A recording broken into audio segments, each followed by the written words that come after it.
Hello students. If someone tells you describe light, what will be your first sentence? How you are going to describe light? The first sentence which definitely will be coming in your mind is that light helps us to see the objects around. That is correct. क्योंकि अगर आप कोई अंधेरे room में होंगे और वहां जाके अगर आप देखोगे कि आपको कोई ऑब्जेक्ट्स दिखे तो आपको नहीं दिखेंगे. And when you switch on the light, you will find the objects are seen. So light helps us to see the objects around. Now see students, lot of research work has been done before, right? We are the privileged one कि बहुत सारा research work हो गया है और अभी तो हम सिर्फ उनके results पढ़ रहे हैं. So it was found that now what we say is that light has got a wave nature and light has got a particle nature. Various experiments which were performed before, right, like experiments on interference, experiments on diffraction. So all these experiments, right, these experiments which were performed, they could be only explained if you take light as a wave nature. And there are experiments like a very famous effect which is known as photoelectric effect. Photoelectric effect, for which Einstein has got the Nobel Prize also. So this photoelectric effect can only be explained on the basis of particle nature of theory. Like you cannot explain photoelectric effect if you take light in the form of waves. You have to take light in the form of particles. And these particles are known as photons. So photons are basically bundles of energy. So now what we come on to the conclusion. Now see this wave nature of light, these experiments were given by scientist Huygens. And this particle nature of light was given by Maxwell. So now what we have is we say that light, so now we are concluding that light has got a dual nature. It can behave as a wave and as well it can behave as a particle. Now in this chapter of reflection, what we are going to see is we are going to talk about ray optics. Now we say that ray optics is a limiting case of wave optics. Now see here, light basically two nature, wave nature, particle nature. But now when we talk of wave nature of light, you will be surprised to see that the light can bend around the corners. If the size of that corner of that obstacle is very small, then it can bend. Otherwise, you will find that the light travels along a straight line. So when you say ray optics, okay, ray optics means we are going to consider rectilinear propagation of light. So when I say rectilinear propagation of light, it means light will travel along a straight line. For us, the light, if it is traveling in one medium, it is not going to bend unless, okay. So now let's see, if I say I have a object here, let us suppose this is an object. And this light, okay, it's traveling along a straight line, this is your ray of light. So now see, when this light is incident on the surface, then you will find that either it will get reflected, so you can have reflection. Either you will find, see, light is a form of energy. Light is a form of energy. You get energy from light, that is what it means. So part of the light may get absorbed. So the light may get absorbed by the material, or you will find that the light can be transmitted. The light will get transmitted. Transmitted means it can go inside and it can go on to the other side. So it will get transmitted. So whenever a light falls on a surface, three things are bound to happen. Either it will get reflected, it will get absorbed, or it gets transmitted. Now the amount of reflection or the absorption or the transmission, it will depend upon the surface. If you find that your surface is highly reflecting, okay, then you will find that more reflection is going to be there, transmission is going to be very less, absorption is going to be very less. So when we are talking about light as a wave, so when we are talking a reflection, okay, so here we are going to talk about a reflection. So when I am talking about reflection, it means that that surface is so smooth that whatever is the light falling on it, the absorption and transmission is very less, and most of the part is getting reflected. Like now if you take an example of mirror, okay, now see, if I take an example of mirror, say this is a mirror. So whatever the light strikes the surface, then what happens? It gets reflected. You will say, you don't show that absorption and transmission part because it is so less.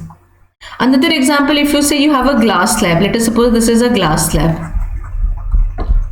So when light falls on this glass slab, you find that you are able to see the light here also. No? You will find that you get a light, it comes this side. So basically here the reflection is negligible and the transmission is maximum, the absorption is less. You place candle in front of a mirror, you will find that the reflection of the light from the mirror is going to be more, the illumination is going to be more. But if you keep that candle in front of a dark room, so even you will find that your illumination is going to be less because most of the light which is striking the walls of the dark colored, okay, painted black, then that will get absorbed. So if you find that the light is incidenting on a wall which is really painted black, then most of the light is going to get absorbed. If you find that the light is going to fall on a mirror, most of the light is going to be reflected. And if you find that the light is falling on the glass slab, then you find that most of the light is transmitted. That we will take it afterwards when we will be doing the refraction part. So when you talk of reflection, the most of the light is getting reflected. Now see here, when you talk of reflection, there are laws of reflection. Let's try to understand laws of reflection. Now see here, if I have a mirror, let us suppose this is a plain mirror. These lines which I am showing here, slant lines, this is basically your non-reflecting surface. So your mirror will have two surfaces. This surface which is there is non-reflecting, this is basically orangish in color, and this surface is basically your reflecting. Now see here, these plain mirrors are made by using materials like aluminium, like silver, because they are highly reflective. They reflect the light to a very large extent. So now let us talk about the laws of reflection. Now see here, if I say I have a light, say this is a ray of light. So this ray of light, I say it as incident ray. So remember, I hope you understand, ray means it is going to travel along a straight line, right? Unless it comes across some obstacle here. Now the incident ray. Now if I draw a normal, now what is the point of incidence? This is the point of incidence. So if I draw a normal here, normal is perpendicular, then this angle made by incident ray with the normal is known as angle of incidence. So angle I is angle of incidence. So what is angle of incidence? Angle of incidence means angle made by incident ray with the normal. Now once it strikes, right, it strikes the mirror, you will find that it gets reflected in the same medium.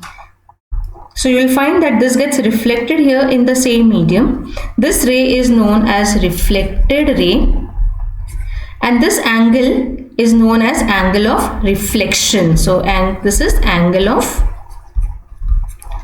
reflection. So according to your first law, it says that, this is your first law, right? It says that angle I is equal to angle R. So this is, it says that the angle of incidence is equal to angle of reflection. This is angle of reflection. Now let's try to understand the second law, right? Now see, students, let's see this part.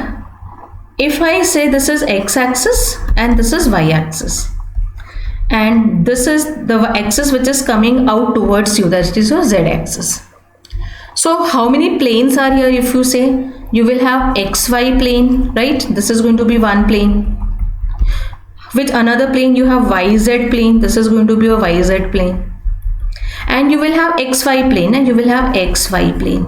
This is going to be your xy plane. So these are the planes which you have, right? Now if you find that, to understand the second law, right? To understand the second law. Now let us suppose I have a mirror here in xy plane. Let us suppose this is the mirror which I have, okay? I have the mirror in xy plane. So if I have the mirror in xy plane, this is going to be the incident ray, this is going to be the normal, and this is going to be the reflected ray. So this reflected ray will be in this plane only, na? The incident ray, the normal and the reflected ray will be in this plane. If I say this is the incident ray and I'll say okay, you will get the reflected ray in this xz plane, it is not possible. You get the reflected in yz plane, it is not possible.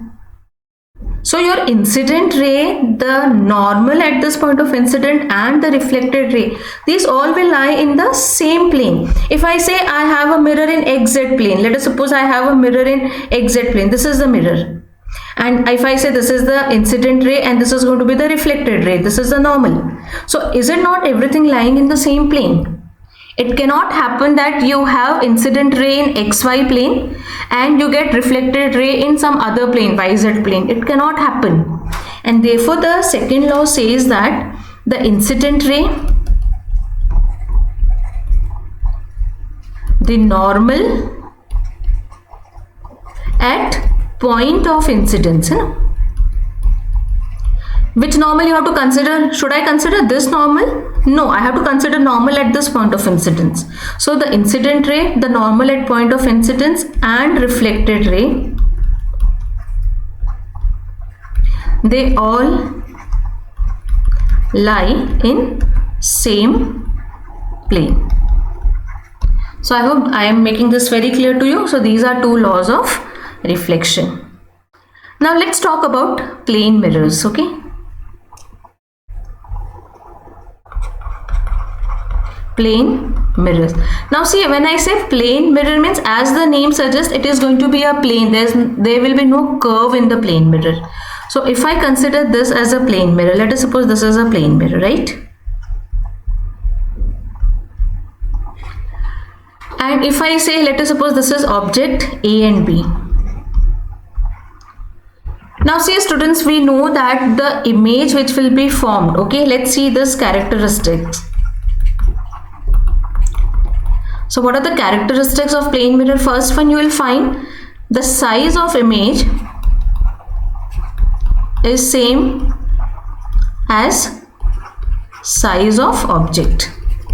So if this is AB, your image is also going to be of the same size. That is what you see it when you are standing in front of the mirror. You find that the size of the object remains the same.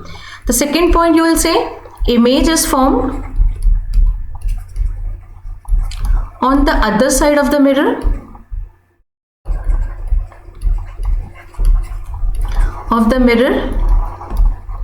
and it is at same distance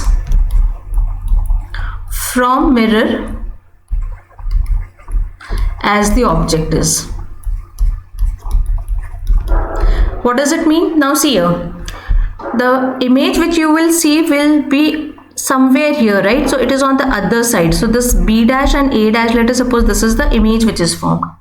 And if this distance of object from the mirror, if I say is say 20 centimeters, then your image also will be formed from the mirror as 20 centimeters. So this is one more thing, the image is at the same distance from the mirror as the object.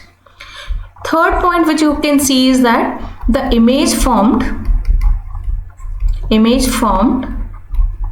is virtual and erect. So the image formed is virtual and erect. So now see, if you're standing in front of the mirror, you find yourself erect only. Now you don't find that your head has come down and your feet has gone up. It is basically erect in that sense, right? Virtual means it appears to form. Like you will find that virtual, when you talk of virtual images means that the image is formed by the rays which appear to come from a point. And we have the fourth characteristic. the image is laterally inverted. Image is laterally inverted. Now see, let's try to understand about laterally inverted. Now see, students, everything we can explain in terms of x and y. So this is your x-axis, this is your y, right? So now see, if you're standing here like this, okay, so you will find that along the y-axis, okay, along the y-axis, there is no inversion. Along the y-axis, inversion means that your feet goes up and your head comes down. ऐसा कुछ नहीं होता है. So there is no, you will find that there is no inversion along the y-axis. But what happens along the x-axis? If you see in the mirror, your left, say this is your right and this is your left hand. But when you see in the mirror, your right will become left and left will become right.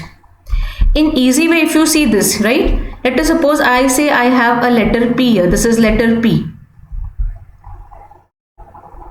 So when I look into the mirror, अगर यही चीज मैं इसको mirror में देखूंगी, then I will find that this letter P along the y-axis there will be no change.